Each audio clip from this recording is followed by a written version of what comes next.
Hypothalamus. তাহলে hypothalamus হচ্ছে লিম্বিক সিস্টেমের সাথে একেবারে ওতপ্রোতভাবে জড়িত। হ্যাঁ, hypothalamus and limbic system and their close structures control many internal conditions of the body.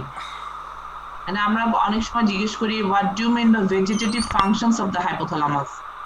What do you mean by vegetative functions of the hypothalamus? Vegetative functions মানে হচ্ছে যে internal body মানে body function যেগুলো হচ্ছে essential for life.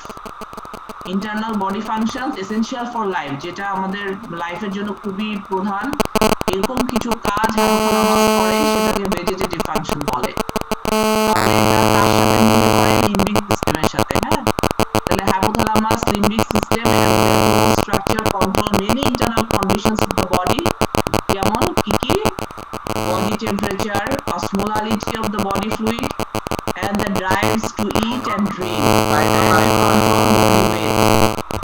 These internal functions are collectively called vegetative functions of the hypothalamus. ঠিক আছে?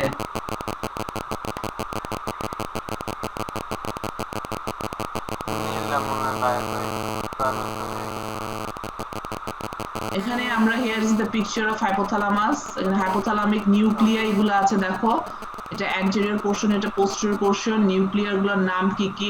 এটা তোমরা আগে জানতা, প্যারাভেন্ট্রিকুলার নিউক্লিয়াস। আমরা জানতাম যে হাইপোথ্যালামাসে প্যারাভেন্ট্রিকুলার আর কি সুপ্রাঅপটিক নিউক্লিয়াস থাকে, তাই না? হ্যাঁ, যে সুপ্রাঅপটিক হচ্ছে কি ভেসোপ্রেসিন বা এডিএইচ সিক্রেশন করে, আর প্যারাভেন্ট্রিকুলার মেইনলি অক্সিটোসিন রিলিজ করে, যে ওয়াটার কনজারভেশন করে। হ্যাঁ, মানে হচ্ছে এই যে ভেসোপ্রেসিন এন্ড প্যারাভেন্ট্রিকুলার নিউক্লিয়াস মিলে হচ্ছে ওয়াটার এডিএইচ সিক্রেশনের মাধ্যমে ওয়াটার কনজারভেশন, স্যাটাইটি। এখানে গাইটনের এই ছবিটা দেখবা, তাহলে বুঝতে পারবা। আর তারপরে এখানে আছে মিডিয়াল প্রি অপটিক এরিয়া, যেটা করে bladder contraction, decrease heat rate. এগুলা তোমরা জাস্ট ছবিটা দেখার জন্য। মেইনলি আমরা এখানে কতগুলো নিউক্লিয়াসের সাথে আমরা কনসার্ন হব, সেগুলো হচ্ছে posterior preoptic and anterior hypothalamus. এটাকে আমরা বলি থার্মোস্ট্যাট এরিয়া।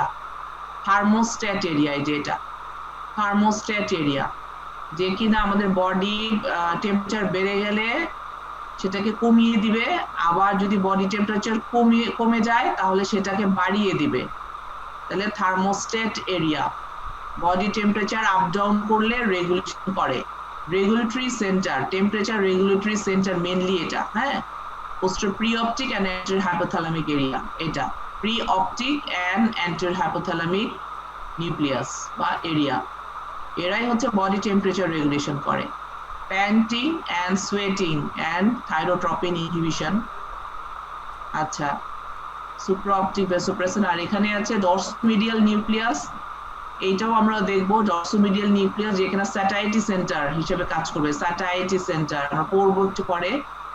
আর পোস্টেরিয়র হাইপোথ্যালামাস নিয়েও আমাদের অনেক কথা আছে। পোস্টেরিয়র হাইপোথ্যালামিক নিউক্লিয়াই যে কিনা আমাদের বডি টেম্পারেচার রেগুলেশন করে।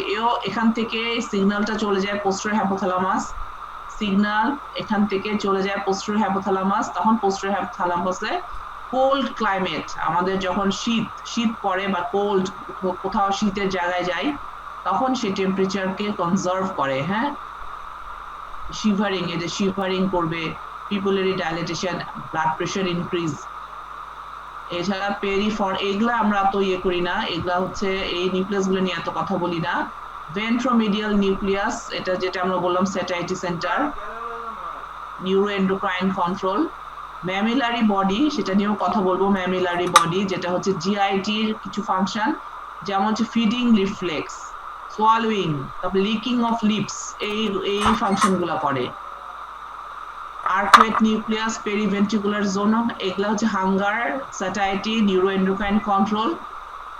লেটারাল হাইপোথ্যালামিক এরিয়া, এই যে লেটারাল হাইপোথ্যালামিক এরিয়া এখানে দেখা যাচ্ছে। এই লেটারাল হাইপোথ্যালামিক এরিয়াটা এখানে ভালো বোঝা যাচ্ছে, এই যে লেটারাল হাইপোথ্যালামিক এরিয়া, এই দুই পাশে দুইটা, এটা মিড লাইন।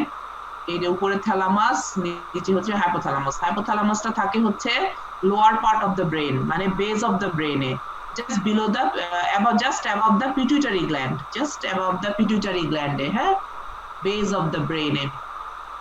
তার দুই পাশে হচ্ছে লেটারাল হাইপোথ্যালামিক এরিয়া, যারা হচ্ছে হাঙ্গার সেন্টার, হাঙ্গার আমরা আমাদের ক্ষুধা লাগে এই লেটারাল হাইপোথ্যালামিক এরিয়া স্টিমুলেশনের কারণে। আর ডরসোমিডিয়াল সেন্টার, এটা নিয়েও আমরা কথা বলবো। দুই ধারে দুইটা, দুই পাশে দুইটা ডরসোমিডিয়াল সেন্টার, এরা হচ্ছে স্যাটাইটি। আমাদের আমরা খাওয়ার পরে তারপরে আমাদের যে একটা তৃপ্ততা সেটা করে হচ্ছে dorsomedial satiety centre. Paraventricular centre, paraventricular nuclei, এরা হচ্ছে কি করে, এডিএস সিক্রেশন করে। এডিএইচ সিক্রেশনের মাধ্যমে ওয়াটার কনজার্ভ করে, বডিতে ওয়াটার ধরে রাখে। আর এই যে ভেন্ট্রোমিডিয়াল নিউক্লিয়াস, এও হচ্ছে স্যাটাইটি সেন্টার। এছাড়া অ্যান্টেরিয়র হাইপোথ্যালামিক, আর অ্যান্টেরিয়র হাইপোথ্যালামিক এটা হচ্ছে থার্মোস্ট্যাট এরিয়া। থার্মোস্ট্যাট এরিয়া যে কিনা টেম্পারেচার বেড়ে গেলে কমায়, আর কমে গেলে বাড়ায়। তাহলে আমরা নিউক্লিয়াস গুলার কয়েকটা নিউক্লিয়াসের মানে সবগুলো আমরা পড়বো না, কয়েকটা পড়বো। নিউক্লিয়াসের নামগুলো আমরা জানলাম। এই দেখো এখানে সেন্ট্রালি থাকে হাইপোথ্যালামাস, এই যেটা ব্রেন, সেরেব্রাল কর্টেক্স, এটা ঠিক সেন্ট্রালি হচ্ছে হাইপোথ্যালামাস। আর এটা লিম্বিক সিস্টেমের পার্টস গুলা, লিম্বিক সিস্টেম তোমরা হয়তো পড়বে। লিম্বিক সিস্টেমের পার্টস গুলা যে para olfactory area, septal area, anterior nucleus of thalamus, portion of the basal ganglia, hippocampus, amygdala. আর চারিদিকে থাকে হচ্ছে কর্টেক্সটা, orbitofrontal cortex, subcallosal gyrus, cingulate gyrus, parahippocampal gyrus. তাহলে এই কর্টেক্সটা ঘিরে আছে, এটা হচ্ছে সব হচ্ছে লিম্বিক সিস্টেম। এর কন্ট্রোল হচ্ছে সেন্ট্রালি থাকে হচ্ছে হাইপোথ্যালামাস।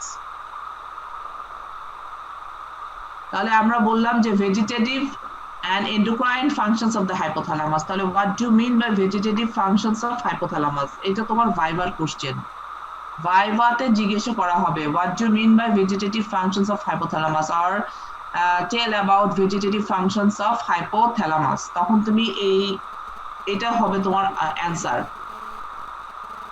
এটা হবে তোমার অ্যানসার। কার্ডিওভাস্কুলার রেগুলেশন, মানে যখন কোন পেশেন্ট কোমায় চলে যায় তখন তাদের ভেজিটেটিভ ফাংশন গুলো চলে, বাট কগনিটিভ এরিয়াস গুলো চলে না। কমায় চলে গেলে তো সেটা আর ফিজিওলজি থাকলো না, আমরা তো পড়াশোনা করছি ফিজিওলজি নিয়ে। আমি বলছি যে কোমায় যদি চলে যায় তাহলে তখন কি এসব ভেজিটেটিভ ফাংশন গুলো কাজ করে? এটা ডিপেন্ডস অন, হ্যাঁ করে, করতে কেন, অবশ্যই করে। কমা থেকে তো মানুষ ফেরত আসে, তাই না? কমায় চলে গেলে সব মানুষ কি মারা যায়? সব মানুষ মারা যায় না। কমা থেকে অনেক মানুষ আবার রিগেইন করে, আবার তখন ফেরত আসে। তাহলে অবশ্যই বডিলি ফাংশন গুলো চলতে থাকে।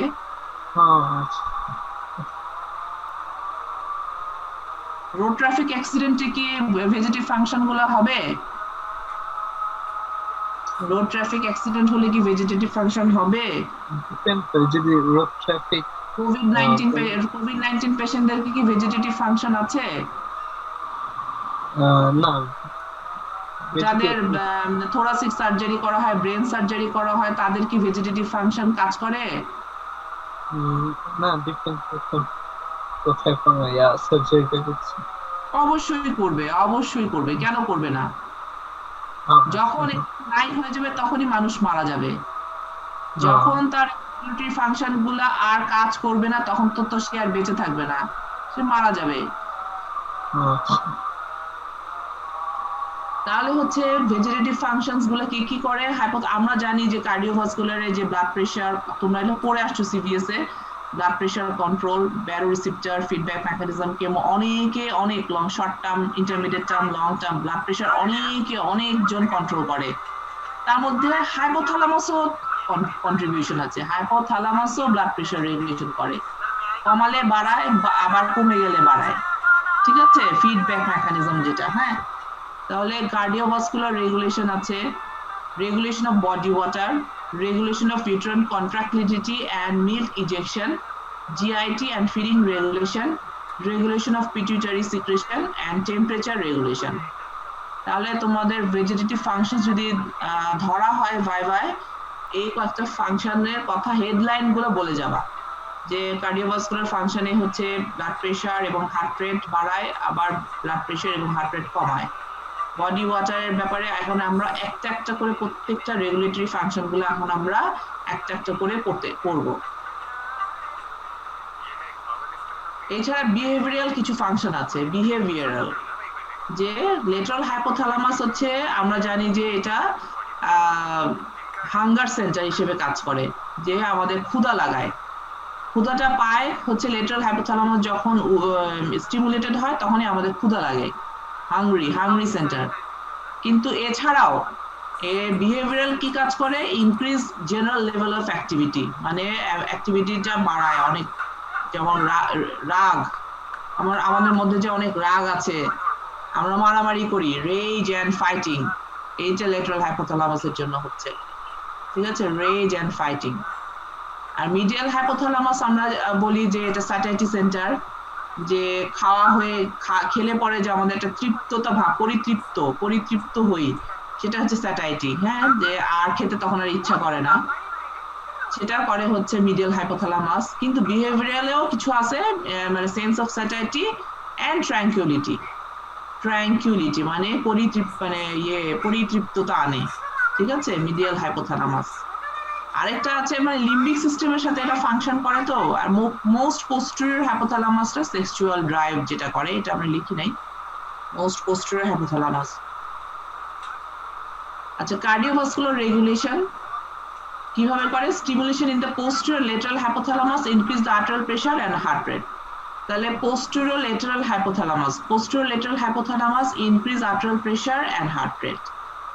আর প্রি অপটিক এরিয়া কি করবে, decrease heart rate and arterial pressure. তাহলে আর্টারিয়াল প্রেসার এখন সেটা বডির কন্ডিশনের উপর ডিপেন্ড করে, হ্যাঁ, যে যদি ব্লাড প্রেসার কমে যায় তাহলে ব্লাড প্রেসার বাড়াবে, আবার ব্লাড প্রেসার যদি বেড়ে যায় তাহলে ব্লাড প্রেসার কমাবে। তাহলে ব্লাড প্রেসার বাড়ায় কে, পোস্টেরিয়র লেটারাল হাইপোথ্যালামাস, কমায় কে, preoptic area. Regulation of body, আচ্ছা এই লাইন এটা কেটে গেলে আবার সেম লিংকে জয়েন করো। আচ্ছা, রেগুলেশন অফ বডি টেম্পারেচার, এটা হচ্ছে একটা ইম্পর্টেন্ট ফাংশন, এটা নিয়ে আমরা আজকে অনেক পড়ালেখা করব। The body temperature হচ্ছে anterior portion of the hypothalamus, especially the pre-optic area, is concerned with the regulation of body temperature. An increase in the temperature of the blood flowing through this area increase the activity of the temperature sensitive neuron, whereas decrease in temperature decrease their activity. তাহলে আমাদের ধরো শীতকালে আমার ঠান্ডা লাগছে, তাহলে আমার স্কিনের আমার সাবকিউটেনাস যে টিস্যুর যে স্কিনের ব্লাড সাপ্লাই আছে, সেই ব্লাড সাপ্লাই থেকে রিসেপ্টর মানে কোল্ড রিসেপ্টর স্টিমুলেট হবে, সেখান থেকে আমার ব্লাডেও সেই সিগন্যালটা চলে যাবে যে হ্যাঁ এটা শীত, ব্লাড ফ্লো হবে, ব্লাড ফ্লো হয়ে প্রি অপটিক এরিয়াতে যাবে, তখন প্রি অপটিক এরিয়া স্টিমুলেটেড হবে এবং সে তখন ইয়ে করবে, পোস্টেরিয়র হাইপোথ্যালামাসকে সেন্ড করবে হচ্ছে সিগন্যাল, তখন বডি টেম্পারেচার আমরা করবো এটা, যে যাতে করে হিট লস না হয়, বডি হিট কনজার্ভ করে এবং শরীর থেকে যেন হিট বের না হয়, সেই কাজগুলো সে করতে থাকবে, তাহলে আমাদের শরীর আস্তে আস্তে গরম হতে থাকবে।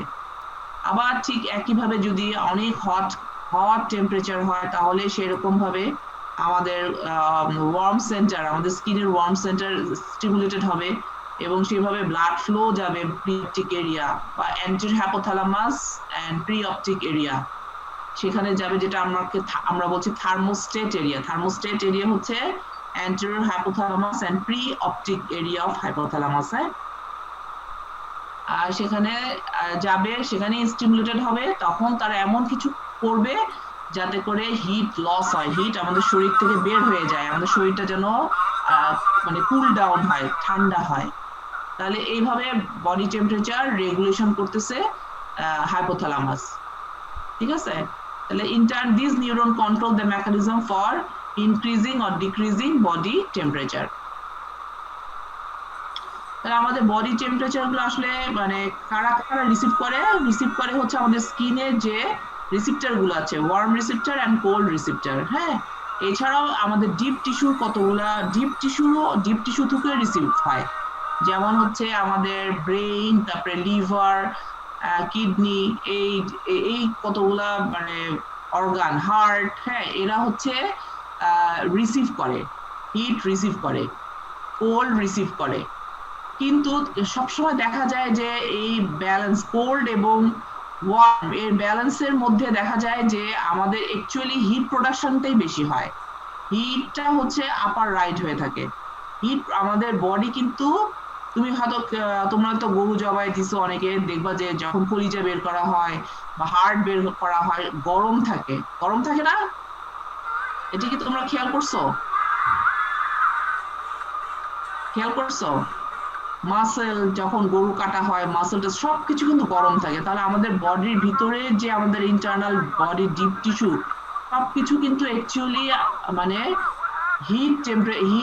হিটেড হয়ে থাকে। হিট কোল্ডের চাইতে হিট প্রোডাকশনটা বেশি হয়। আচ্ছা, regulation of body water. Hypothalamus regulates body water in two ways: by creating the sensation of thirst which drives the animal or person to drink. তাহলে বডি ওয়াটার কিভাবে হাইপোথ্যালামাস রেগুলেট করে? দুইটা ভাবে। এক হচ্ছে যে থার্স্ট মানে তৃষ্ণা বাড়িয়ে দিবে। হাইপোথ্যালামাসের কাছে অসমো রিসেপ্টর থাকে। এই অসমো রিসেপ্টর স্টিমুলেটেড হলে পরে আমরা তখন আমাদের তৃষ্ণা পায়, আমরা তখন পানি খাই। আবার আরেকটা হচ্ছে যে এডিএইচ, কিভাবে? By controlling the secretion of water into the urine. এই যে হাইপোথ্যালামাসের সুপ্রাঅপটিক নিউক্লিয়াস থেকে এডিএইচ সিক্রেশন হয়। এডিএইচ কখন সিক্রেশন হবে? যখন আমাদের বডি ওয়াটার কমে যায়। সে তখন রেনাল টিউবুলসের late distal convoluted tubule collecting tubule থেকে কি করে? ওয়াটার রিঅ্যাবজর্পশন করে। তাহলে ওয়াটার কনজার্ভ করে এবং ইউরিনেশনটা মানে অ্যামাউন্ট অফ ইউরিনটাকে কন্ট্রোল করে, যাতে করে আমাদের ইউরিন দিয়ে ওয়াটারটা বের না হয়ে যায়। তাহলে এইভাবে সে রেগুলেট করে। আবার যদি এক্সেস ওয়াটার থাকে তাহলে এডিএস সিক্রেশন হবে না। এডিএস সিক্রেশন না হলে তখন ওয়াটার রিঅ্যাবজর্পশন হবে না কিডনি টিউবস দিয়ে, তখন ওয়াটারটা ইউরিন হয়ে বের হয়ে যাবে। তাহলে এইভাবে বডি ওয়াটার রেগুলেশন করে by thirst and by the controlling the excretion of water into the urine. বুঝা গেল? আচ্ছা, রেগুলেশন অফ ইউট্রাইন, সবাই কি ঘুমাই গেছো নাকি? ঘুম পাচ্ছে? No madam. No ma'am. Madam. না ম্যাডাম। নাম তো সবাই ভাত টাত খেয়েছে তো, এটা এখন তো হচ্ছে ভাত ঘুমের টাইম। সব অনেকেই মনে হয় ঘুমাই গেছে নাকি চলে গেছে। কতজন পার্টিসিপেন্ট আছে? 45। দেখছো 65 এর মধ্যে মাত্র 45। কি ব্যাপার? সবার কি মানে পড়ালেখার আর ভালো লাগে না, তাই না? বোরিং সাবজেক্ট, বোরিং কাজ, ঠিক না? আচ্ছা, regulation of uterine contractility and of milk ejection from the breast. তাহলে ইউট্রাইন কন্ট্রাক্টিলিটি, ইউট্রাইন কন্ট্রাকশন করে কোন হরমোন বলো তো? এটা পড়ে আসছো তোমরা, বলো তো কোন হরমোন? এই তো ইয়েস, অক্সিটোসিন। তো অক্সিটোসিনটা সিক্রেট হয় কোথা থেকে? posterior pituitary। Posterior pituitary. Actually কে সিক্রেট করে অক্সিটোসিন? paraventricular nucleus hypothalamus। হ্যাঁ, প্যারাভেন্ট্রিকুলার নিউক্লিয়াস অফ হাইপোথ্যালামাস। হাইপোথ্যালামাসের যে প্যারাভেন্ট্রিকুলার নিউক্লিয়াস, সেখান থেকে অক্সিটোসিন রিলিজ হয়ে এক্সোপ্লাজম বা এক্সন হয়ে পোস্টেরিয়র পিটুইটারিতে এসে এটা স্টোর হয়ে থাকে, তাই না? তাহলে এই যে লেট মানে ডিউরিং পার্চুরেশন, যখন বেবি বার্থ হবে ওই টাইমে অক্সিটোসিনটা রিলিজ হয়। লেট মানে লেট একেবারে শেষের দিকে, যখন লেবার পেইনটা করেই হচ্ছে অক্সিটোসিন। হ্যাঁ, যেটা ডিউরিং বেবি বার্থে হচ্ছে অক্সিটোসিন রিলিজ হবে। এবং আসলে এটা মানে বেবির যে হেডের এঙ্গেজমেন্ট, হেড যখন সার্ভিসে এঙ্গেজ করে তখনই একটা মেকানিক্যাল স্টিমুলি হয়, সেখান থেকে স্টিমুলেশনটা চলে যায় পোস্টেরিয়র পিটুইটারিতে, তারপরে অক্সিটোসিনটা রিলিজ হয়। অক্সিটোসিন তখন ইউট্রাসে এসে ইউট্রাইন বডিকে কন্ট্রাকশন করে আর সার্ভিসকে ডাইলেটেশন করে, সার্ভিসকে রিল্যাক্স করে, সার্ভিসকে আবার ডাইলেটেশন করে। তাহলে ইউট্রাইন কন্ট্রাকশন করবে এবং বেবি বার্থ হবে। আর এদিকে আবার মিল্ক ইজেকশন করবে। আমরা এটা পড়ছি না, মিল্ক ইজেকশন? তোমরা পড়ছো লেট ডাউন প্রসেস, পড়ছো না মিল্ক লেট ডাউন প্রসেস জি জি। সিস্টেমে? হ্যাঁ হ্যাঁ।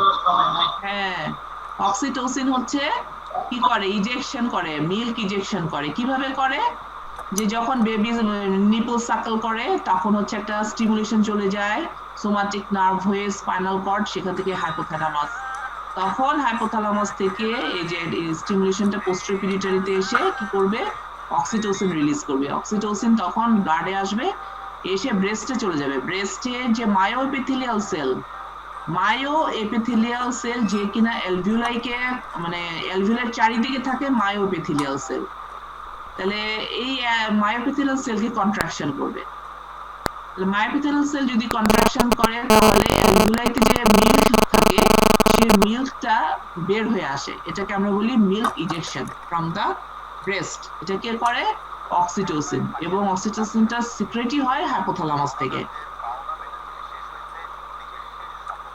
এরপর হচ্ছে গ্যাস্ট্রোইন্টেস্টাইনাল অ্যান্ড ফিডিং রেগুলেশন।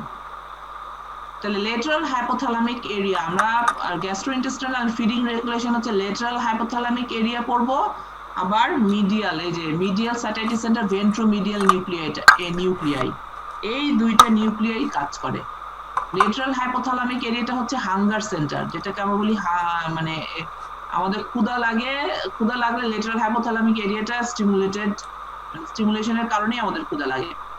তাহলে stimulation of several areas of this hypothalamus causes to experience extreme hunger, a voracious appetite, and an intense desire to search for food.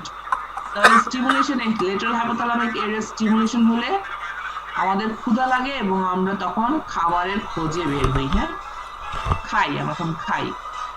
তারপরে হচ্ছে damage to this area. এখন যদি lateral hypothalamic এরিয়াকে তুমি damage করে দাও, damage করে দিলা, তখন সে কি আর তার ক্ষুধা লাগবে?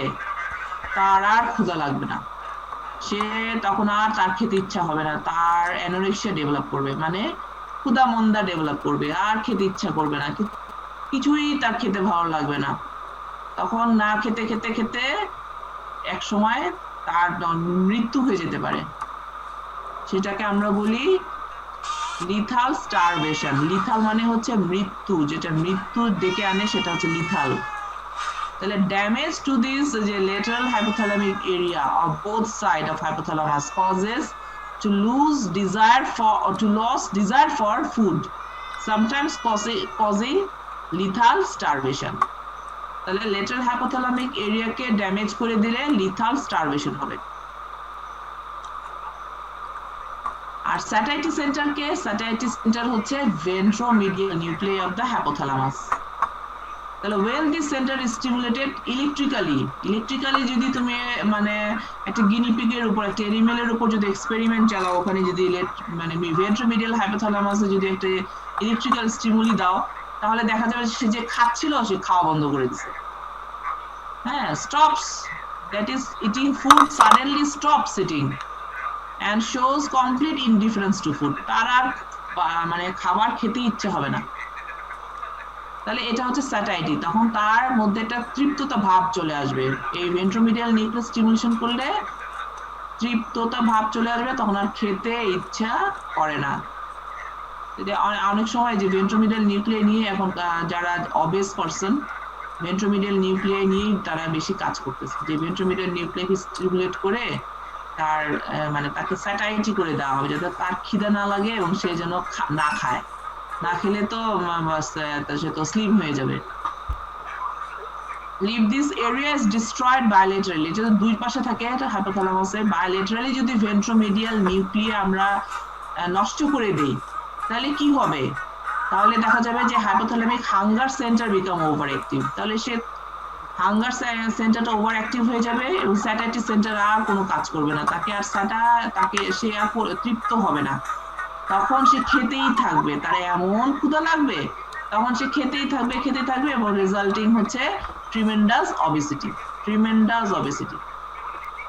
তাহলে ভেন্ট্রোমিডিয়াল নিউক্লিয়াসকে যদি ড্যামেজ করে দেওয়া হয় তাহলে কি রেজাল্ট হবে? অবেসিটি রেজাল্ট, ট্রিমেন্ডাস অবেসিটি হবে। আরেকটা আছে ম্যামিলারি বডি আছে হাইপোথ্যালামাসে, সে কি করে? সেও কিছু মানে জিআইটি ফাংশনের কিছু কাজ করে, যেমন হচ্ছে লিকিং অফ লিপস, যেমন তেঁতুল বা একটা বিরিয়ানির গন্ধ তুমি পেলা, তুমি যে তোমার একটা খাবারের তখন একটা ইচ্ছা হয়, কোনো একটা খাবার দেখলে বা কোনো একটা খাবারের গন্ধ শুনলে যে একটা লিকিং অফ লিপস হয়, সেটা করে হচ্ছে mammillary bodies. Licking of lips and swallowing এ যে সোয়ালিং রিফ্লেক্স, এটাও করবে হচ্ছে ম্যামিলারি বডিজ। আচ্ছা, আর hypothalamic control of endocrine hormone secretion বা আরেকটা হচ্ছে endocrine function of the hypothalamus. Endocrine function of the hypothalamus তো বিরাট একটা ফাংশন, খুবই এসেনশিয়াল ফাংশন। এটা তো নষ্ট হয়ে গেলে আমরা তো আর বাঁচবই না, মারাই যাব। তাহলে যে হাইপোথ্যালামাস ইনহিবিটরি হরমোন, আবার পোস্টারিয়র পিটিউটারিকেও আবার হরমোন দিচ্ছে যে অক্সিটোসিন আর হচ্ছে এডিএইচ। তাহলে এইভাবে সে এই নিউক্লিয়াস গুলো হরমোন তৈরি করে, হরমোনগুলা তারপর পিটিউটারি গ্ল্যান্ডে যায়, পিটিউটারি গ্ল্যান্ডে গিয়ে আমাদের পুরো বডির সমস্ত ফাংশন কন্ট্রোল করতেছে। তাহলে hypothalamic control of endocrine hormone secretion by the anterior pituitary gland and also, এটা লেখা হয় না, এটা ভুলে গেছে, and also posterior pituitary gland. Stimuli for thirst stimuli. আচ্ছা, আমাদের এখন hypothalamus vegetative function of the hypothalamus বলা শেষ হয়ে গেল, ঠিক আছে? এখন আমরা একটু মানে নাইস টু নো, এটা তোমাদের এটা তোমরা হচ্ছে তোমাদের জানা না পড়লেও চলবে, জাস্ট নাইস টু নো যে থার্স্ট কিভাবে হয়, আমাদের পিপাসা কেন পায়। ইনক্রিজ এক্সট্রাসেলুলার ফ্লুইড অসমোলারিটি, যখন খুব কনসেন্ট্রেটেড, আমাদের বডি খুব কনসেন্ট্রেটেড হয়ে গেছে, পানি কমে গেছে, বডির পানি কমে গেছে, আয়নিক কনসেন্ট্রেশন বেড়ে গেছে, তাহলে আমরা বলবো যে ইনক্রিজ এক্সট্রাসেলুলার ফ্লুইড অসমোলারিটি বেড়ে গেছে। হ্যাঁ, which causes intracellular dehydration in the third center। Third সেন্টারে মানে হাইপোথ্যালামাসের কাছাকাছি অসমো রিসেপ্টর থাকে। এই অসমো রিসেপ্টর থেকে তখন অসমোসিসের মাধ্যমে যখনই আমাদের এক্সট্রাসেলুলার ফ্লুইডের অসমোলারিটি বেড়ে যায়, তখন মানে কি তার আয়ন বেশি কিন্তু ফ্লুইড কমে যায়, তার মানে ঘনত্ব বেশি। তাহলে অসমো রিসেপ্টর থেকে ফ্লুইড বের হয়ে আসে বাই অসমোসিস, তখন অসমো রিসেপ্টরটা শ্রিঙ্ক করে। এই অসমো রিসেপ্টরটা শ্রিঙ্ক করলেই তখন একটা সিগন্যাল চলে, এটাই হচ্ছে সিগন্যাল, এই সিগন্যালটাই হচ্ছে থার্স্ট সিগন্যাল। তখন আমরা পানি খাই, আমাদের পিপাসা লাগে, আমরা পানি খাই। আচ্ছা, thereby stimulating the sensation of thirst। and যদি এক্সট্রাসেলুলার ফ্লুইডের ভলিউম কমে যায়, আর্টারিয়াল প্রেসারও যদি কমে যায়, তাহলে অসমো রিসেপ্টর থেকেও কোনো স্টিমুলেশন আসবে না, কিছুই অসমো রিসেপ্টরে কোনো স্টিমুলেশনে যাবে না, এবং আমরা কোনো পানিও খাবো না। তাহলে decrease in extracellular fluid volume and arterial pressure also stimulate thirst because of neural। আচ্ছা, যদি কি বলে এক্সট্রাসেলুলার ফ্লুইড ভলিউম এবং আর্টেরিয়াল প্রেসার যদি কমে যায়, তাহলে যে ওই ব্যারো রিসেপ্টর যে আমরা পড়েছিলাম, ব্যারো রিসেপ্টর কন্ট্রোল আমাদের arch of the outer carotid sinus, pulmonary এরিয়াতেও কিছু রিসেপ্টর থাকে যারা স্ট্রেচ হয়, এখান থেকে সিগন্যাল চলে যাবে হাইপোথ্যালামাসে। সেখানে ওই যে আমরা বলছিলাম যে তারা ব্লাড প্রেসার যদি বেড়ে যায় অথবা হার্ট রেট যদি বেড়ে যায় তাহলে কমাবে, আবার প্রেসার যদি কমে যায় বা হার্ট রেট যদি কমে যায় তাহলে বাড়াবে।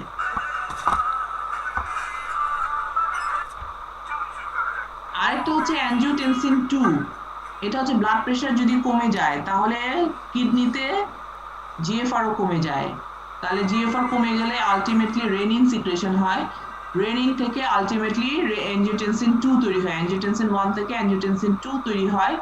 এই অ্যানজিওটেনসিন 2 তখন অ্যাড্রেনাল কর্টেক্স থেকে অ্যালডোস্টেরন সিক্রেশন করে, অ্যালডোস্টেরন তখন রেনাল টিউবুলস থেকে সোডিয়াম এন্ড ওয়াটার রিঅ্যাবজর্পশন করে, সোডিয়াম এন্ড ওয়াটার রিঅ্যাবজর্পশন করলে পরে তখন হচ্ছে আমাদের ব্লাড ভলিউম এবং ব্লাড প্রেসার হচ্ছে আমাদের নরমাল হয়ে যায়। যদি ব্লাড ভলিউম কমে যায় তাহলে অ্যানজিওটেনসিন 2 হচ্ছে আমাদের ব্লাড প্রেসার এবং ব্লাড ভলিউমকে নরমাল করে দেয়, ঠিক আছে? তবে dryness of the mouth and mucous membrane of the oesophagus, আমাদের মুখ যদি শুকিয়ে যায়, ড্রাই হয়ে যায়, কোনো মানে এই যে আমি এখন অনেক কথা বলছি, আমার মুখে অনেক বাতাস ঢুকতেছে, অনেকক্ষণ আমি কোনো হিটেড এরিয়াতে আছি, আমার মুখ শুকিয়ে যাচ্ছে, সেই ক্ষেত্রেও আমার পানি খেতে ইচ্ছা হবে থার্স্ট সেখানেও হচ্ছে can elicit the sensation of thirst তাহলে থার্স্টের একটা কন্ট্রোল আছে হ্যাঁ কারা কারা কন্ট্রোল করে থার্স্টকে তাহলে প্লাজমা অসমোলারিটি যদি বেড়ে ইনক্রিজ থার্স্ট হচ্ছে increase plasma osmolarity decrease blood volume increase plasma osmolarity হচ্ছে যে তার কি ফ্লুইড কমে গেছে মানে পানি কমে গেছে কিন্তু আয়নস গুলো বেড়ে গেছে অসমোটিক অ্যাক্টিভ সাবস্টেন্স গুলো বেড়ে গেছে প্লাজমা অসমোলারিটি বেড়ে গেছে ব্লাড প্রেশার ব্লাড ভলিউম কমে গেছে সেই জন্য আবার অ্যাঞ্জিওটেনসিন 2 তৈরি হয়ে গেছে increase angiotensin 2 and dryness of the mouth এগুলো হচ্ছে ইনক্রিজ থার্স্ট আর ডিক্রিজ থার্স্ট হচ্ছে প্লাজমা অসমোলারিটি যদি কমে যায় ব্লাড ভলিউম ব্লাড প্রেশার যদি বেড়ে যায় তাহলে আমাদের তৃষ্ণা পাবে না অ্যাঞ্জিওটেনসিন 2 যদি কমে যায় আমাদের তৃষ্ণা পাবে না এন্ড আবার যদি পেট যদি তোমার ভরা থাকে গ্যাস্ট্রিক ডিস্টেনশন মানে তুমি খাবার টাবার খেলা পেট মানে ডিস্টেনশন হয়েছে স্টমাক ডিস্টেনশন হয়েছে সেই ক্ষেত্রে তোমার পানির পিপাসা কমে যাবে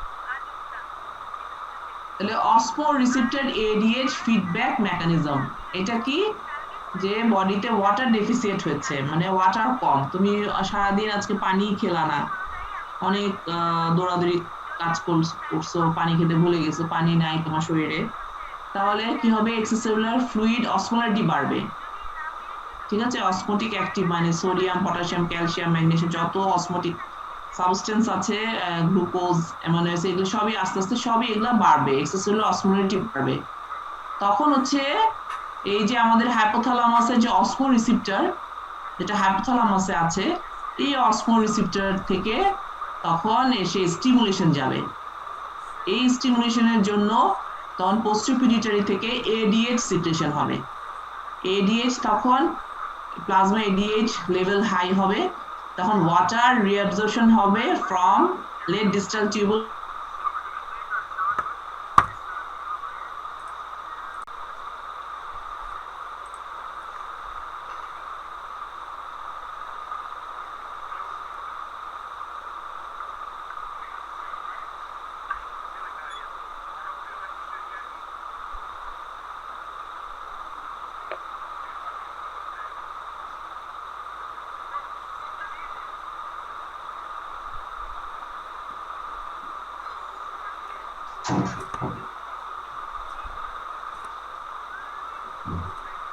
আচ্ছা কেটে গেছিল আসছো সবাই হ্যালো জি ম্যাডাম আচ্ছা প্লাজমা এডিএইচ তখন মানে বেড়ে যাচ্ছে কখন যখন ওয়াটার ডেফিসিয়েট হচ্ছে বডিতে ওয়াটার কম বডিতে যখন ওয়াটার কমে যায় তখন পোস্টেরিয়র পিটুইটারি থেকে এডিএইচ সিক্রেশন হয় এডিএইচ কি করে আমাদের কিডনির যে লেট ডিস্টাল টিউবুল কালেক্টিং টিউবুলে সেখানে ওয়াটার পারমিয়েবিলিটি বাড়ায় দেয় ওয়াটার রিঅ্যাবজর্পশন হয় এইজন্য ওয়াটার রিঅ্যাবজর্পশন হচ্ছে এবং ওয়াটার তখন ইউরিন দিয়ে লেস এক্সক্রিটেড হচ্ছে ইউরিন দিয়ে ওয়াটার এক্সক্রিশন কমে যায় তাহলে এটা আবার নেগেটিভ ফিডব্যাক হিসেবে যাচ্ছে যখন আবার ওয়াটার আবার বেড়ে যাবে ঠিক এগুলো সব কমে যাবে ওয়াটার যদি আবার সাফিসিয়েন্ট ওয়াটার যদি আমাদের বডিতে থাকে এগুলো আবার তখন সব কমে যাবে তাহলে এইভাবে অসমো রিসেপ্টর এডিএইচ ফিডব্যাক সিস্টেম এভাবে আমাদের ওয়াটার বডি ওয়াটারটাকে রেগুলেশন করছে ঠিক আছে বুঝেছ তো জি ম্যাডাম ম্যাম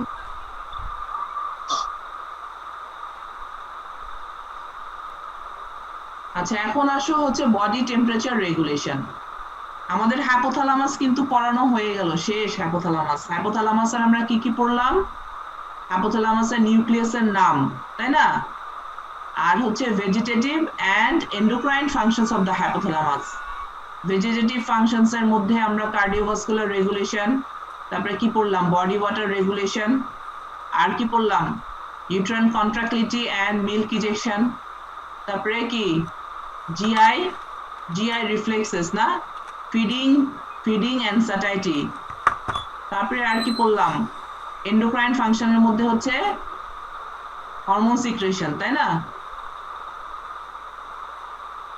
তাহলে আমাদের হাইপোথ্যালামাস শেষ হয়ে গেল। এখন আমরা পড়বো হচ্ছে বডি টেম্পারেচার রেগুলেশন। আচ্ছা, টেম্পারেচার কি? টেম্পারেচার হচ্ছে degree of hotness or coldness of the body. Degree of hotness or coldness of the body. তাহলে আমাদের যে টেম্পারেচার, আমরা এই টেম্পারেচার কি দুভাগে ভাগ করেছি, হ্যাঁ, core temperature and shell temperature. তাহলে তোমার যে প্র্যাকটিক্যাল থাকবে, প্র্যাকটিক্যালে আছে বডি টেম্পারেচার মেজারমেন্ট। তোমরা ক্লিনিক্যাল থার্মোমিটার দিয়ে বডি টেম্পারেচার তোমরা প্র্যাকটিক্যাল করবে। প্র্যাকটিক্যালে এগুলো খুব ধরা হয়। প্র্যাকটিক্যালে তোমাকে এটা ভালো করে এই টেম্পারেচার কন্ট্রোল মেকানিজম ভালো করে পড়তে হবে। মানে ভাই তোমাকে এইগুলা নিয়ে কোশ্চেন করবে। তাহলে কোর টেম্পারেচার কি? What is core temperature? Temperature of the interior of the body. Interior মানে deep tissue of the body, আমাদের বডির interior structure. Temperature of the deep tissue of the body, সেটাই হচ্ছে কোর টেম্পারেচার। যেমন কোথায় দেখি আমরা কোর টেম্পারেচার? ওরাল মানে আন্ডার দ্য টাং। আমরা যে মুখে আন্ডার দ্য টাং এ যে থার্মোমিটার বসিয়ে আমরা জ্বর মাপি না, তাহলে সেটা হচ্ছে কোর টেম্পারেচার। এছাড়াও ইসোফেজিয়াল টেম্পারেচার, ইসোফেজাসেও যদি কোনো থার্মোমিটার দিয়ে কোনো আনকনসিয়াস পেশেন্টেরও এরকম করা হয় অনেক সময়, যে oesophageal temperature and rectal temperature, রেকটামের ভিতরেও যে টেম্পারেচারটা সেটা হচ্ছে কোর টেম্পারেচার। এটা হচ্ছে কনস্ট্যান্ট, হ্যাঁ, এই কোর টেম্পারেচারটা কনস্ট্যান্ট। এটা কোনো সারাউন্ডিং এনভায়রনমেন্টাল টেম্পারেচারের সাথে আপ ডাউন করে না। যে আমার বাইরে আমি অনেক ঠান্ডা, আমার ভিতরের টেম্পারেচার একদম ঠান্ডা হয়ে গেল, তা কিন্তু না। আমার যে কোর টেম্পারেচার সেটা আমার কনস্ট্যান্ট থাকবে। তাহলে এটা আমাদের বাইরের টেম্পারেচারের সাথে আপ ডাউন করে না, এটা কনস্ট্যান্ট। এবং এটা হচ্ছে 1 ডিগ্রি ফারেনহাইট মোর দেন শেল টেম্পারেচার। শেল টেম্পারেচার যা থাকে তার থেকে কোর টেম্পারেচার 1 ডিগ্রি ফারেনহাইট বেশি থাকে, despite a wide variation of outside temperature. Variation হচ্ছে 55 ডিগ্রি ফারেনহাইট থেকে 130 ডিগ্রি ফারেনহাইট পর্যন্ত ভ্যারিয়েশনটা হতে পারে। আর শেল টেম্পারেচার কি? শেল টেম্পারেচার হচ্ছে temperature of the skin or surface temperature, that মানে এই শেল টেম্পারেচারটা হচ্ছে rises and falls with the temperature of the surrounding. আমাদের এই যে স্কিন এবং সারফেস, যেমন আমি এখন যদি হাতটা ফ্রিজের ভিতর ঢুকিয়ে দিই, দেখা যাবে হাত ঠান্ডা হয়ে গেছে, তাহলে আমার স্কিনটা ঠান্ডা হয়ে গেছে। হ্যাঁ, তাহলে আমার সারাউন্ডিং টেম্পারেচারের সাথে যে কিনা আপ ডাউন করতে পারে, ঠান্ডা হলে ঠান্ডা হয়, গরম হিটেড সাবস্টেন্স, আমরা যদি হাতটা গরম চুলার উপরে হাত দিয়ে রাখি, তার কিছুক্ষণ পরে দেখবো হাত গরম হয়ে গেছে। তাহলে সারাউন্ডিং এর সাথে যে টেম্পারেচারটা রাইজ করে অথবা ফল করে, সেটা হচ্ছে শেল টেম্পারেচার। তাহলে এটা হচ্ছে আমাদের সারফেস, আমাদের বডির surface area, skin or surface area that rises or falls with the temperature of the surrounding. এবং শেল টেম্পারেচার আমরা কোথায় দেখি? এক্সিলাতে দেখি, আর এক্সিলাতে দেখি, আবার গ্রয়ানেও দেখি। গ্রয়ান, এক্সিলা এন্ড গ্রয়ানে হচ্ছে শেল টেম্পারেচার দেখা হয়। আচ্ছা, নর্মাল বডি টেম্পারেচার, তোমার একটা কোশ্চেন আসবে, বাই কোশ্চেন জিজ্ঞেস করবে নর্মাল বডি টেম্পারেচার রেঞ্জ বলো। তখন বলবা যে নর্মাল বডি টেম্পারেচার হচ্ছে ওরালি হচ্ছে 97 থেকে 99.5 ডিগ্রি ফারেনহাইট, অথবা যদি সেলসিয়াসে বলো 36 ডিগ্রি থেকে 37.5 ডিগ্রি সেলসিয়াস। অ্যাভারেজ হচ্ছে 98.6 degree Fahrenheit or 37 degree Celsius. Rectal temperature হচ্ছে 1 degree Fahrenheit higher than oral temperature. এটা হচ্ছে কোর টেম্পারেচার। রেকটাল টেম্পারেচার হচ্ছে কোর টেম্পারেচার, এটা 1 degree higher than oral temperature. আর এক্সিলারি টেম্পারেচার হচ্ছে 1 degree Fahrenheit less than core temperature. Axillary টেম্পারেচারটা যেহেতু surrounding টেম্পারেচারের সাথে, সারাউন্ডিং এনভায়রনমেন্টের সাথে আপ ডাউন করে, সেজন্য এটা 1 degree Fahrenheit less than core temperature. তাহলে এই রেঞ্জটা মনে রাখতে হবে, হ্যাঁ, range of normal body temperature 97 থেকে 99.5 ডিগ্রি ফারেনহাইট, এটা একটু মনে রাখতে হবে। The site of measurement of body temperature কোথায় কোথায় আমরা দেখি, কোথায় কোথায় আমরা body temperature দেখি? Oral মানে হচ্ছে under the tongue, axillary, rectal and groin, এই জায়গাগুলোয় আমরা টেম্পারেচার মেজার করি।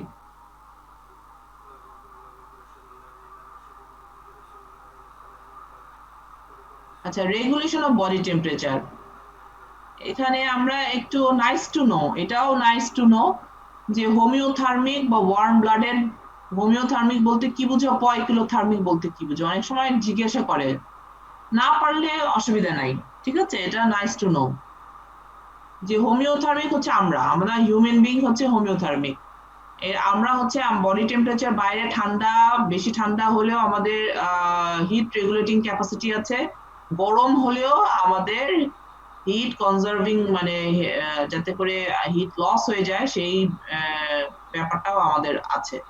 তাহলে এই হিট রেগুলেটিং মেকানিজমটা আমাদের আছে, যেটা অনেক প্রাণীদের মধ্যে নাই, যেমন রেপটাইলসদের মধ্যে নাই, হ্যাঁ, স্নেকস এগুলা।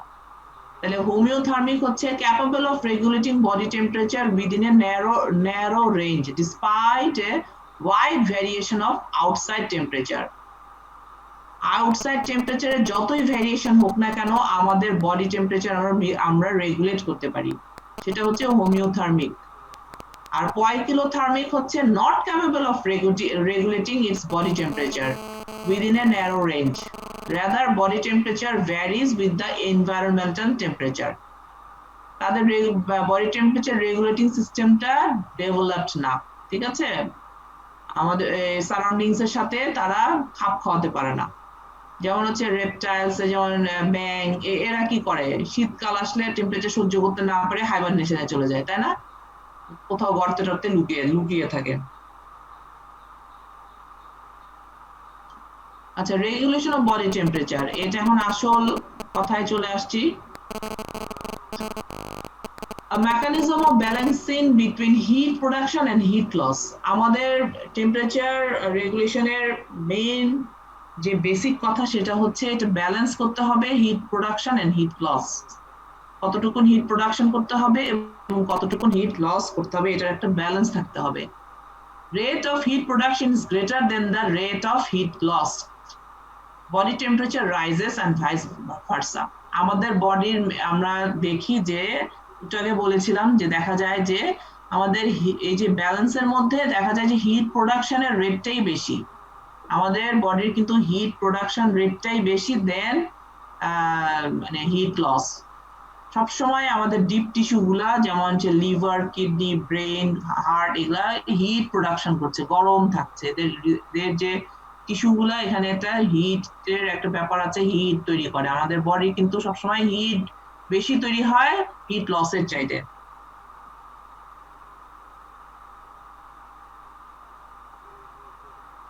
How heat is lost from the body? এটাও তোমার ভাইবার কোশ্চেন, ভাইভায় জিজ্ঞাসা করবে হিট লস হয় কিভাবে, বডি থেকে হিট লস হচ্ছে কিভাবে। আচ্ছা, হিটটা কি, what is heat? Heat is the kinetic energy of molecular motion. Heat is the kinetic energy of molecular motion. তাহলে হিট প্রোডাকশন যে হচ্ছে কিভাবে হিট প্রোডাকশন হয়, এক হচ্ছে যে আমাদের বিপাক ক্রিয়া, আমাদের বডিতে আর সেলের কি হয় বিপাক ক্রিয়া, যেটাকে আমরা বলি কি মেটাবলিজম। যদি বিএমআর বেড়ে যায়, মেটাবলিজম বাড়ে, তাহলে আমাদের বডি হিট প্রোডাকশন হবে। তাহলে basal metabolic rate BMR of all cell, আমাদের বডির মেটাবলিজম বাড়লে হিট প্রোডাকশন হবে। ইনক্রিজ মাসকুলার অ্যাক্টিভিটি, তোমরা যখন এক্সারসাইজ করো, হাঁটো, জোরে জোরে হাঁটো, তখন এক্সট্রা হিট তৈরি হয় না, তখন আবার এক্সট্রা হিট তৈরি হয়। আবার যখন কাঁপো, শীতকালে যখন কাঁপো, শরীর করে কাঁপতে থাকো, এই যে শিভারিং, এটাও কিন্তু হাইপোথ্যালামাসই করে, রেগুলেশন করে, এতেও কিন্তু হিট তৈরি হয়। তাহলে it causes extra rate of production of metabolism, heat production of metabolism. Thyroxine increases metabolic activity of almost all the tissues of the body. আমাদের যে থাইরয়েড সেল থেকে যে থাইরয়েড হরমোন সিক্রেশন হয়, এই যে থাইরক্সিন, এরা থাইরয়েড হরমোন হচ্ছে metabolic rate বাড়িয়ে দেয় প্রত্যেকটা সেলের। তাহলে মেটাবলিজম বেড়ে গেলে আমাদের বডি কিন্তু তাপমাত্রাও বেড়ে যায়, বডি হিটেড হয়। এছাড়াও এপিনেফ্রিন, নর এপিনেফ্রিন, এনি হচ্ছে নর এপিনেফ্রিন, নর এপিনেফ্রিন হিট প্রোডাকশন করে। আবার সিম্প্যাথেটিক স্টিমুলেশন, আমাদের অটোনমিক নার্ভাস সিস্টেমের যে সিম্প্যাথেটিক পার্ট, এই সিম্প্যাথেটিক স্টিমুলেশন হলেও কিন্তু হিট প্রোডাকশন হবে। Increase chemical activity within the cell, সেলের ভিতরে যদি কেমিক্যাল রিঅ্যাকশন বেড়ে যায়, কেমিক্যাল অ্যাক্টিভিটিস যদি বাড়ে সেলের ভিতরে, তাহলে আমাদের বডি টেম্পারেচার বেড়ে যাবে, হাইপারথার্মিয়া হবে। এটা এই কন্ডিশনটাকে আমরা বলি হাইপারথার্মিয়া। যখন বডি হিটেড হয়, হ্যাঁ, অ্যাবাভ নরমাল, তখন আমরা বলি হাইপারথার্মিয়া। তাহলে increase chemical activity within the cell causes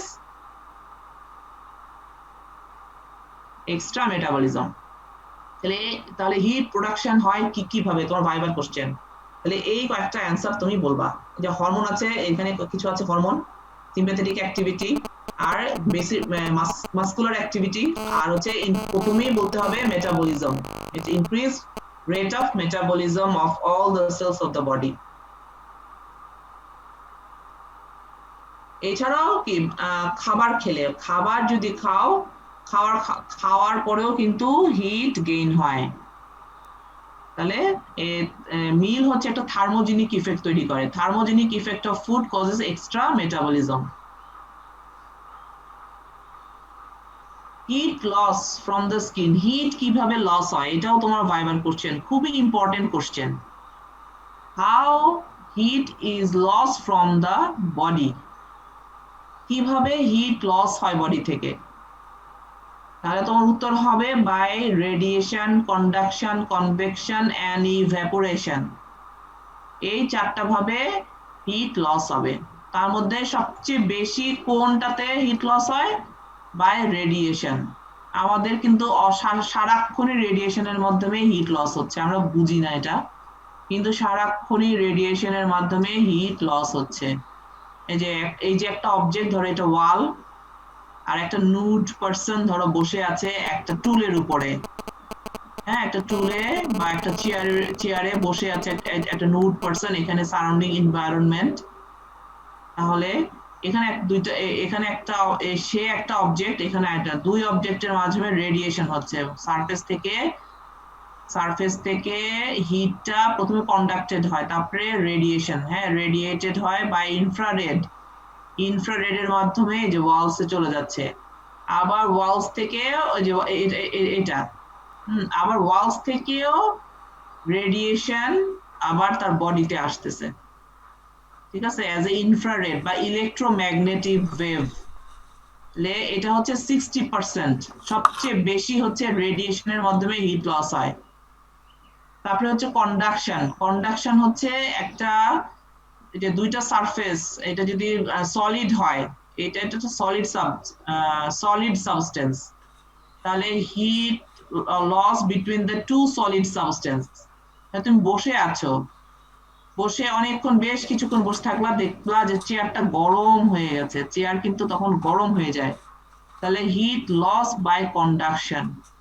হ্যাঁ, এয়ার কন্ডাকশনে হচ্ছে মানে অনলি 3% ইয়া হয়। এই যে অবজেক্ট, সলিড অবজেক্টে হিট লস হবে অনলি 3%, কিন্তু এয়ারে হচ্ছে যখন এটা এয়ারে যাবে, এয়ারে কন্ডাকশন হয়ে চলে যাবে হিটটা, তখন 15% লস হবে। 15% heat is lost by the conduction in the air. আর কনভেকশন হচ্ছে এয়ার কারেন্ট হচ্ছে কনভেকশন হচ্ছে যে এখানে হিটটা বডি সারফেস এরিয়া থেকে হিটটা কন্ডাকশন হয়ে তারপরে কারেন্ট হিসাবে লস হবে, এয়ার কারেন্ট হিসাবে চলে যাবে। মানে heated air body surface area থেকে বের হয়ে চলে যাবে, তখন নিউ আনহিটেড এয়ার তখন আবার বডি সারফেসের দিকে যাবে। এই যে প্রক্রিয়াটাকে আমরা বলছি কনভেকশন। যে হিটেড এয়ার বডি সারফেস থেকে চলে যাবে আর আনহিটেড নতুন এয়ার ওই স্থানটা পূরণ করবে। এই এই পদ্ধতিটাকে আমরা বলছি কনভেকশন বা এয়ার কারেন্ট। আর ইভ্যাপোরেশন হচ্ছে এই যে ইভ্যাপোরেশন হচ্ছে 22% হচ্ছে হিট লস হয়। এখানে দুই ভাবে হয়, এক হচ্ছে সোয়েটিং, যে গরম লাগছে তখন সিম্প্যাথেটিক স্টিমুলেশন হবে হাইপোথ্যালামাস থেকে, তখন সোয়েট গ্ল্যান্ডে সিম্প্যাথেটিক স্টিমুলেশন হবে, সোয়েট গ্ল্যান্ড থেকে তখন কি হবে, সোয়েটিং হবে বা ঘাম ঝরবে। এই সোয়েটিং থেকে ইভ্যাপোরেট হয়ে পানি তখন ইভ্যাপোরেট হয়ে বাতাসে চলে যাবে, হিট লস হবে। আবার ইনসেন্সিবল পার্সপিরেশন, ইনসেন্সিবল মানে হচ্ছে আমরা যেটা সেন্স করতে পারি না, আমরা যেটা বুঝতে পারি না, আনকনশিয়াস মাইন্ডে আমরা কিছুই বুঝতে পারি না যে এরকম হিট লস হচ্ছে। Insensible heat loss through the skin and lungs এবং স্কিন থেকে হিট লস হচ্ছে থ্রু ইনসেন্সিবল পার্সপিরেশন 22%। হ্যাঁ, তাহলে এটাও হচ্ছে ইভ্যাপোরেশনের মাধ্যমে হিট লস হচ্ছে। তাহলে আমরা আবার আসি, তাহলে রেডিয়েশন হচ্ছে 60%, সবচেয়ে বেশি হিট লস হয় through radiation, loss of heat in the form of infrared rays or electromagnetic wave.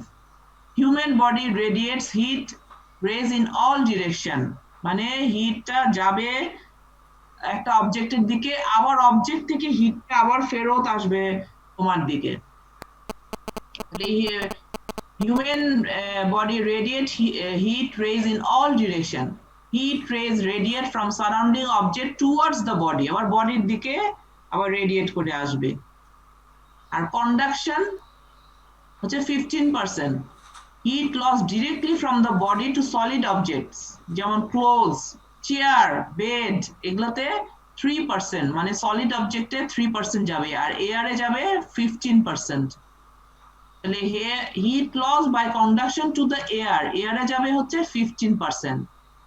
R air convection কি, যেটা আমি বলছি একটু আগে, heated air moves away from the skin and new unheated air brought in contact with the skin, তাহলে এটাকে আমরা বলছি এয়ার কনভেকশন, যে হিটেড এয়ারটা স্কিন থেকে চলে যাবে আবার আনহিটেড এয়ার স্কিনে আসবে, এটাকে আমরা বলছি air convection. Heat loss from the skin surface, যেটা convection, loss of heat by air convection, heat first conducted to the adjacent air, then carried away by the convection or air current. Evaporation আমি বলছি দুই ভাবে হয়, sweating আর হচ্ছে insensible heat loss. The sweating হচ্ছে 0.58 kilocalorie of heat is lost per gram of water evaporate from the skin. তাহলে 1 গ্রাম water ইভ্যাপোরেট হলে 0.58 kilo calorie hit loss হবে। আর ইনসেন্সিবল হিট লস, যেটা আমরা বুঝতে পারি না, যে আমরা সেন্স করতে পারি না, সেটা insensible heat loss from the lungs and skin, সেটা কত, 22%। কতটুকুন, এটা কিন্তু তোমার ভাইবার কোশ্চেন, এটা ভাইভায় জিজ্ঞাসা করে কতটুকুন পরিমাণ ইনসেন্সিবল হিট লস হয়, তোমার মানে ভাইভায় জিজ্ঞেস করবে ইনসেন্সিবল হিট লস কোন দিক দিয়ে হয়, তখন তুমি বলবা থ্রু লাংস এন্ড স্কিন। কত পার্সেন্ট হয়, 22%। কতটুকুন যায়, কতটুকুন লস হয়, তুমি বলবা এট এ রেট অফ, এটা হয় 600 to 700 ml পার ডে, পার ডেতে হচ্ছে 600 থেকে 700 ml পার ডে। আর কত ক্যালোরি লস হয়, পার আওয়ারে হচ্ছে 16 to 18 কিলো ক্যালোরি লস হয়।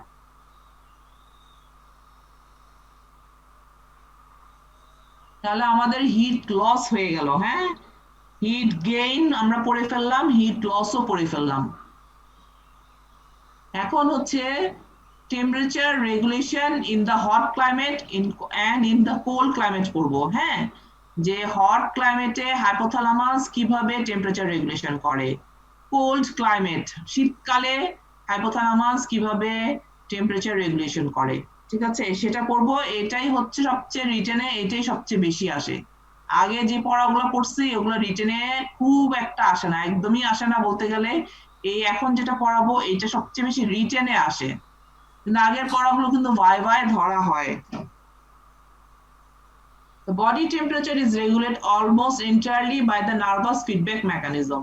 আমাদের নার্ভাস ফিডব্যাক মেকানিজমের মধ্যেই ম্যাক্সিমাম হচ্ছে বডি টেম্পারেচার রেগুলেটেড হচ্ছে, and feedback mechanism operate through temperature regulating center located in the hypothalamus. আমাদের হাইপোথ্যালামাস হচ্ছে থার্মোস্ট্যাট হিসেবে কাজ করে, হ্যাঁ, থার্মোস্ট্যাটিক ডিটেক্টর, যে যে কিনা ডিটারমাইন করে আমাদের বডি টেম্পারেচার কি বেড়ে গেছে নাকি বডি টেম্পারেচার কম, ঠিক সেইভাবে সে কাজ করবে। ডিটারমাইন দ্য, তাহলে থার্মোস্ট্যাটিক ডিটেক্টর কি? থার্মোস্ট্যাটিক ডিটেক্টর হচ্ছে determine the changes in the body temperature under various conditions.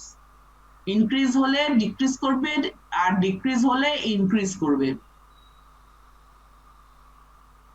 তাহলে anterior hypothalamus or pre-optic area or thermostat body temperature control center. আমাদের বডি থার্মোস্ট্যাট এরিয়া কে? তোমার ভাইবার কোশ্চেন। তাহলে আমাদের হাইপোথ্যালামাসের thermostat area হচ্ছে anterior hypothalamus pre-optic area. তা thermo receptor গুলো কোথায় থাকে? স্কিন এবং ডিপ টিস্যু, মানে ডিপ বডি টিস্যুতে থাকে। It is important role in temperature regulation. এই রিসেপ্টর গুলো রিসিভ করে হচ্ছে হয় কোল্ড অথবা ওয়ার্ম রিসেপ্টর রিসিভ করে, তারপরে সিগন্যালটা নিয়ে যায় হাইপোথ্যালামাসে। আর পোস্টেরিয়র হাইপোথ্যালামাস হচ্ছে প্রি অপটিক, এই যে প্রি অপটিক নিউক্লিয়াস তো আমাদের থার্মোস্ট্যাট, এটা তো থার্মোস্ট্যাট, সেখান থেকে সে সিগন্যালটা পায়। Signal from preoptic area and peripheral thermoreceptor. Peripheral যে আমাদের স্কিন এবং ডিপ টিস্যুতে যে থার্মো রিসেপ্টর গুলো আছে সেখান থেকে সে পোস্টেরিয়র হাইপোথ্যালামাসে যায়। তখন হিট কনজার্ভ করে, হিট, তখন সে হিট গেইন করে, মানে হিট বাড়ায়, বিশেষ করে কোল্ড ক্লাইমেটে। তাহলে regulation of body temperature, role of hypothalamus. হাইপোথ্যালামাসের রোল কি অ্যাজ এ হোল আমরা যদি একটা বলি যে হাইপোথ্যালামিক, কতজন আছো তোমরা? 47. আচ্ছা, hypothalamic temperature regulating center detect the body temperature is either low, মানে either too high or too low, ঠিক আছে, and institute appropriate temperature decreasing or increasing temperature procedure, and eventually body temperature back to the normal, ঠিক আছে। তাহলে হাইপোথ্যালামাসই হচ্ছে আমাদের body temperature, আমরা কি কোল্ড না ওয়ার্মে আছে সেটা ডিটেক্ট করে এবং সেভাবে সে কাজ করে বডি টেম্পারেচারকে আমাদের হোমিওস্ট্যাসিস, যেটা আমরা বলি যে টুয়ার্ডস দ্য নরমাল ভ্যালু, আমাদের একদম নরমালে বডি নরমাল টেম্পারেচারে নিয়ে যায় কে?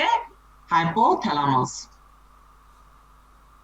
তাহলে temperature decreasing mechanism in hot climate, এটা তোমার কোশ্চেন আসে, how is body temperature regulate in hot climate. Hot ক্লাইমেটে কিভাবে বডি টেম্পারেচার রেগুলেশন হয়? এটা কে করে? এটা করবে হচ্ছে stimulation of anterior pre-optic nucleus of hypothalamus. হাইপোথ্যালামাসের anterior and pre-optic nucleus কি করবে? Increase in heat loss, heat loss করবে। হিট লস করতে গেলে কি কি ঘটনা ঘটে? যে আমাদের ওয়ার্ম রিসেপ্টর হচ্ছে অনেক হট, প্রচন্ড, এখন বাইরে যেমন প্রচন্ড তাপমাত্রা, প্রচন্ড গরম, তখন আমাদের ওয়ার্ম রিসেপ্টর, স্কিনের যে ওয়ার্ম রিসেপ্টর রিসিভ করবে। এই তখন স্কিনের ব্লাড ভেসেল গুলার কি হবে? ভেসোডাইলেশন হবে। Vasodilation of the skin blood vessel increase the rate of heat transfer to the skin caused by inhibition of sympathetic center.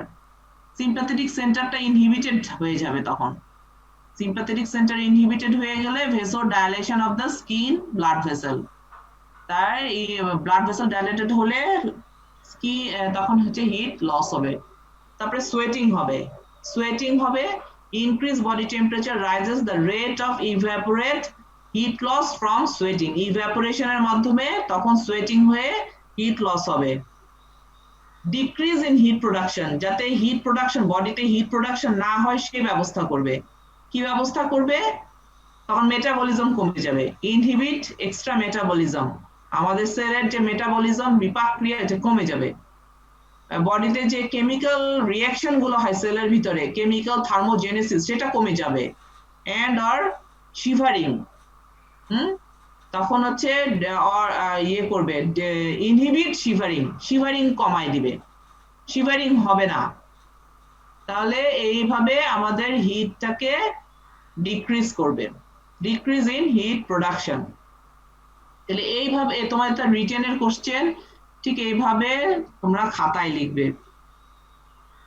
Temperature increasing mechanism, তুমি এখন শীতকাল, শীতকালে প্রচন্ড শীত, বাইরে প্রচন্ড ঠান্ডা, এখন বডি কিভাবে টেম্পারেচার বাড়িয়ে তোমার বডিকে নরমাল রাখবে। হ্যাঁ, এটা কি হবে? Stimulation of posterior hypothalamus. এখানে অ্যাকচুয়ালি প্রি অপটিক এন্টার হাইপোথ্যালামাসের যে প্রি অপটিক এরিয়া, সেখান থেকে সিগন্যালটা চলে যাবে পোস্টেরিয়র হাইপোথ্যালামাসে। পোস্টেরিয়র হাইপোথ্যালামাস তখন কি করবে? এই কাজগুলা করতে থাকবে, এই কাজগুলা করতে থাকবে। কি কাজগুলা?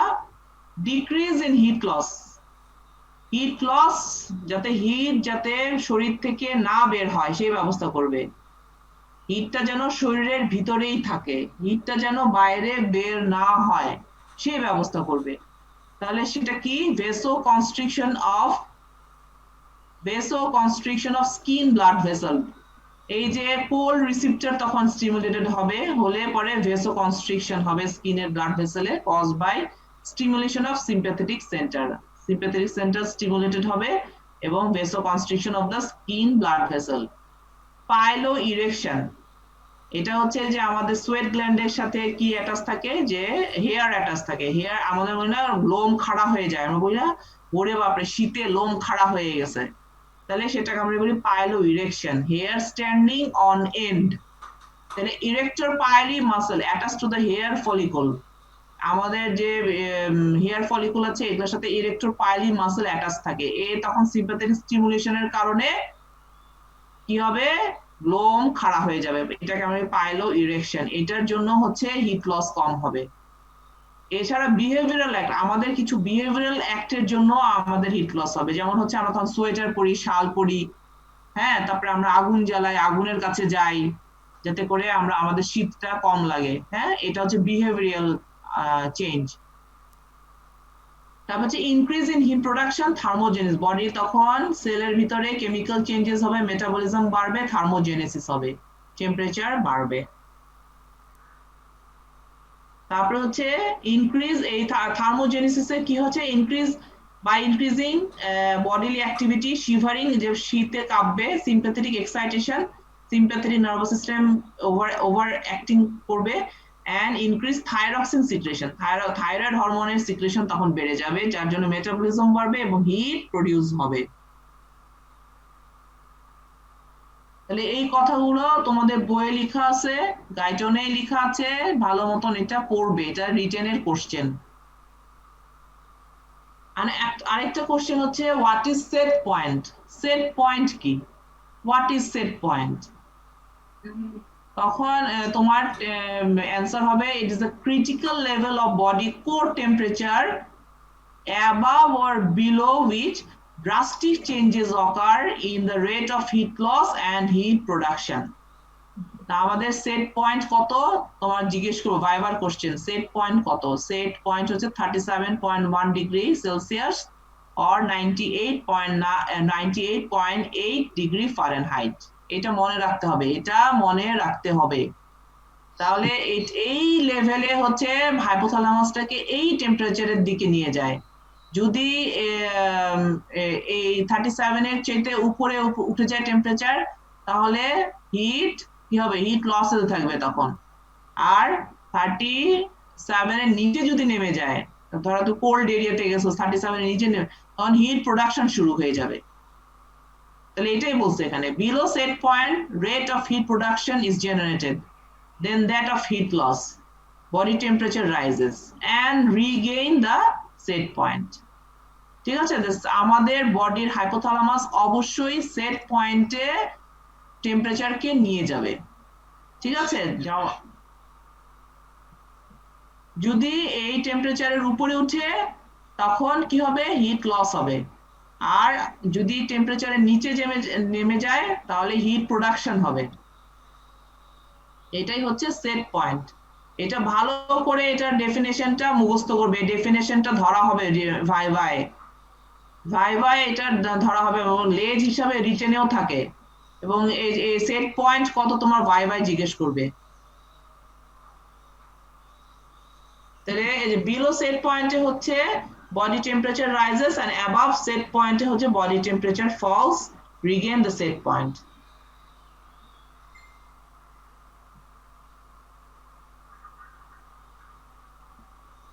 Abnormalities of body temperature, আমাদের body temperature এর abnormalities কি কি আছে?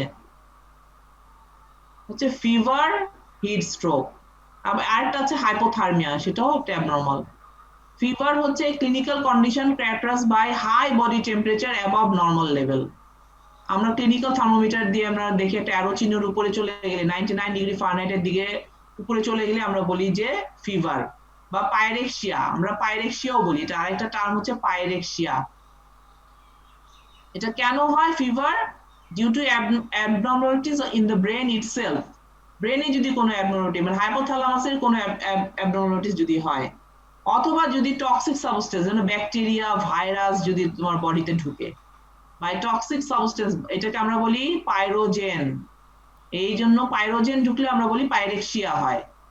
তাহলে or by toxic substance that effect the temperature regulating centre, ঠিক আছে? এই যে ব্যাকটেরিয়া ভাইরাস এগুলা যখন শরীরে ঢুকে যায় তখন হাইপোথ্যালামাস টেম্পারেচার রেগুলেটিং সিস্টেমটাকে নষ্ট করে দেয়, এই জন্য ফিভার হয়। আচ্ছা, হিট স্ট্রোক কখন হবে? অত্যাধিক রকম ভাবে টেম্পারেচার বেড়ে গেলে, increase body temperature above 105 to 108 degree Fahrenheit, 105 থেকে 108 ডিগ্রি ফারেনহাইটের উপরে চলে গেলে তখন হিট স্ট্রোক হবে। হিট স্ট্রোক হলে মানুষ অনেক সময় মারাও যেতে পারে। এটা হচ্ছে characterised by dizziness, abdominal distress, unconscious হয়ে যায়। অনেক সময় দেখা যায় পিটি করতেছে, অনেকক্ষণ ধরে রোদরে দাঁড়ায় পিটি করতেছে, ঠাস করে পড়ে যায়, আনকনশিয়াস হয়ে, তার হচ্ছে শরীরে প্রচন্ড হিট জমে গেছে। আরেকটা আছে হাইপোথার্মিয়া, যেটা হচ্ছে 95 ডিগ্রি ফারেনহাইটের নিচে নেমে গেলে, 95 ডিগ্রি ফারেনহাইটের নিচে যদি নেমে যায় সেটাকে আমরা বলি হাইপোথার্মিয়া, সেটাও লিথাল। সেটা যদি কমে যায়, সেটা হলে সেক্ষেত্রেও হচ্ছে মানুষ মারা যেতে পারে, সেটাও একটা অ্যাবনর্মালিটিস, ঠিক আছে? তাহলে হিট স্ট্রোক হলে তাকে বরফ দিতে হবে, তাকে ঠান্ডা জায়গায় নিতে হবে, কাপড় চোপড় খুলে দিতে হবে। আর হাইপোথার্মিয়া হলে তাকে বরফ দিতে হবে, হ্যাঁ বরফ দিতে হবে, তাকে ঠান্ডা পানি দিতে হবে, ঠান্ডা পানি দিয়ে গোসল করাতে হবে হিট স্ট্রোক হলে। আর হাইপোথার্মিয়া হলে হচ্ছে তার কি হিট দিতে হবে, তাকে বেশি বেশি করে গরম হিটের জায়গায় নিতে হবে, সব কম্বল দিয়ে চেপে ধরে তাকে গায়ে হিট দিতে হবে।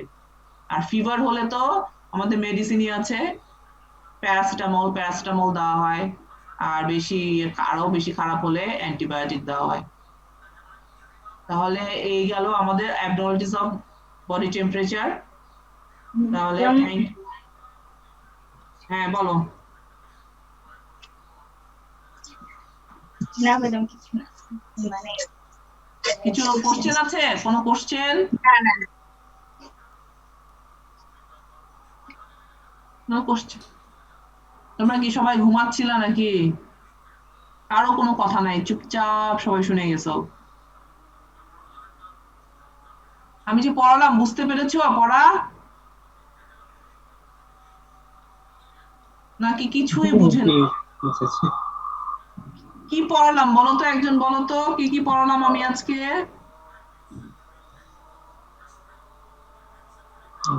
আজকে ফাংশনস অফ হাইপোথ্যালামাস, তারপর হাইপোথ্যালামাসের এক একটা ফাংশন ডিসক্রাইব করেছি, তারপর টেম্পারেচার রেগুলেশন, তারপর কোর টেম্পারেচার কি, সেল টেম্পারেচার কি, তারপর কিভাবে রেগুলেট হয়, কোনটা এক্সট্রিমে গেলে কি হয়, বা বেড়ে গেলে কি হয়, কমে গেলে কি হয়। হ্যাঁ এক্স্যাক্টলি। তাহলে normal range of body temperature পড়বে, হ্যাঁ, কোর টেম্পারেচার কি, শেল টেম্পারেচার কি পড়বে, তারপরে হচ্ছে কোল্ড ক্লাইমেটে কিভাবে টেম্পারেচার রেগুলেশন হয় পড়বে, হট ক্লাইমেটে কিভাবে টেম্পারেচার রেগুলেশন হয় পড়বে, হিট কিভাবে গেইন হয় পড়বে, হিট কিভাবে লস হয় বাই কন্ডাক্ট, ওই যে রেডিয়েশন, কন্ডাকশন, কনভেকশন, তারপরে কি ইভ্যাপোরেশন, এই চারটা ভাবে যে হিট লস হয় সেটা পড়বে। হ্যাঁ, তাহলে এগুলো হচ্ছে তোমাদের ভাইবার কোশ্চেন, এগুলো পড়বে। আর ওইদিকে হাইপোথ্যালামাসের function, vegetative functions of the hypothalamus, endocrine functions of the hypothalamus. এই তো আজকে পড়াটা একদম সোজা, ঠিক না? সোজা পড়া। সেট পয়েন্ট কি পড়বে, হোয়াট ইজ সেট পয়েন্ট?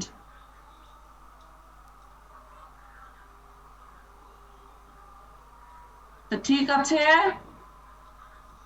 কারো কোনো কোশ্চেন নাই তো না? না ম্যাডাম। আচ্ছা, তো ঠিক আছে, তোমরা সবাই ভালো থাকো, সুস্থ থাকো, সবার জন্য অনেক দোয়া করছি, আমার জন্য দোয়া করো। আমি তো ঢাকা মেডিকেলে পরীক্ষা নিচ্ছি, আমার খুব ভয় লাগছে, ওখানে প্রচন্ড করোনা, স্টুডেন্টদের মধ্যেও প্রচন্ড করোনা, এক একজন পরীক্ষা দিতে যায় আর আসে না, কি ব্যাপার আসে না কেন, এই বাথরুমে চলে গেছে, ডায়রিয়া হচ্ছে এক একজনের, মানে ওরা করোনা নিয়েই পরীক্ষা দিচ্ছে, আমার তো তাই মনে হচ্ছে যে করোনা নিয়ে পরীক্ষা দিচ্ছে।